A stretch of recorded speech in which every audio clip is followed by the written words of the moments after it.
The magazine Forbes came in and did an article several years back.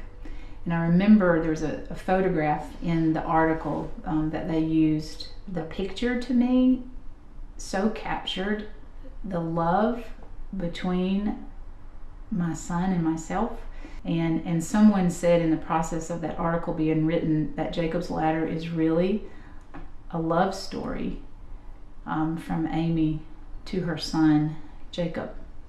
And so I love that.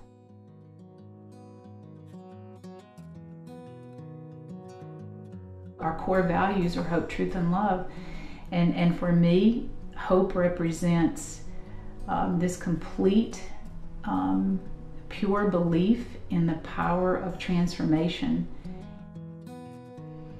Jacob was born with a diagnosis of pervasive developmental delay.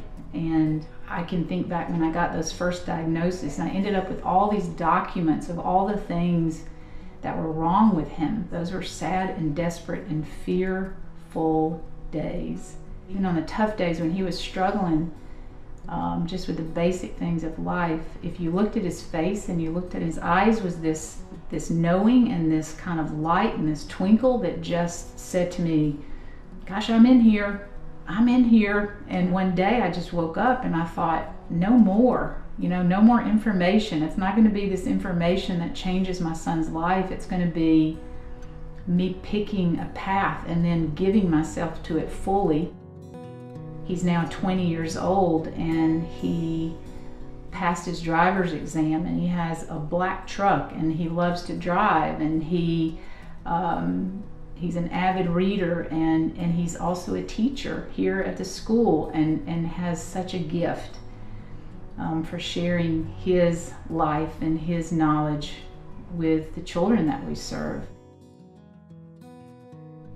I feel like my perseverance and my patience has been strengthened so much just working with the kids that I work with and just staying with them and staying focused and trying to keep them focused, and also just them teaching you so much and like teaching you how to live life, because they are filled with so much happiness and so much joy, and you just feel like coming off them and you just want to mirror that off them.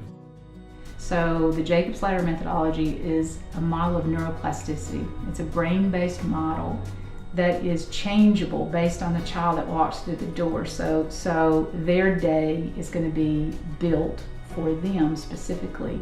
When you apply the methodology and you do it very consistently, because that's how the brain works, it changes and grows and adapts based on the stimulation it receives. So a child here at Jacob's Ladder is going to get a very individualized, intensive day that is specially designed for them. And combining it with so much hope and love and compassion for the children that we serve, that in my heart I feel like it's the best in neuroscience and it's the best in how one human being gives to another human being in a form of sacrificial love. When people come and visit Jacob's Ladder, they will inevitably say, there's something different here. I feel something different here. And then they'll walk through and they'll see the staff working with our children, and they'll always say to me, where in the world do you find these people? Where do you find these beautiful people? And they all have very busy and sometimes complicated lives outside of their work here at Jacob's Ladder, but they have made a decision to leave those other things at the door and to walk in and empty themselves of their own frustrations and their own issues and problems and concerns and complications in their own lives, and which we all have, but they walk in and they empty themselves of those things, and then they just become a vessel for delivering hope, truth, and love. For me, love is an action word. It's not a feeling, it's an action word. Love is a choice. It is something that you show up for every day, whether you feel like it or not.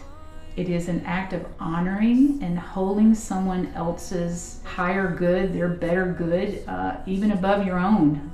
The methodology that's been created over the last 17 years of my career is really useless unless someone delivers it with that spirit. in 2008, we moved into our campus, this new campus, which is such a beautiful home for us. It's perfect. And it's the facility that I've always seen in my mind as the perfect facility for the work that we do. We have 5 acres of beautiful land that is a safe and open space for kids to be outside and to explore. We're growing gardens, we've got goats, we are getting our chickens soon. I mean, it's just this little oasis of, I don't know, safety, something different for kids. Get them out from in front of the television, put the iPad down, put the iPhone down, come and be outside, be in the sun, move, run, learn how to nurture another living thing, whether it's the plants that we grow or it's loving on the goats or the therapy dog that visits. I would say that probably one of the greatest gifts in the world to me about having Jacob was that it completely crushed the illusion that I have control in my life. God has a way of throwing something at you to go, how are you going to control this?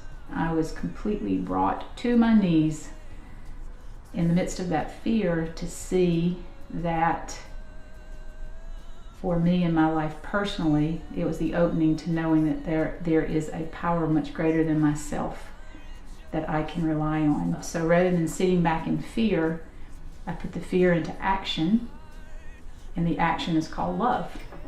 And one of my favorite scriptures is, love thy God with all of your heart, with all of your soul, and with all of your mind. And I think when you do that, that fear can be replaced, and then what we're left with is to then love one another.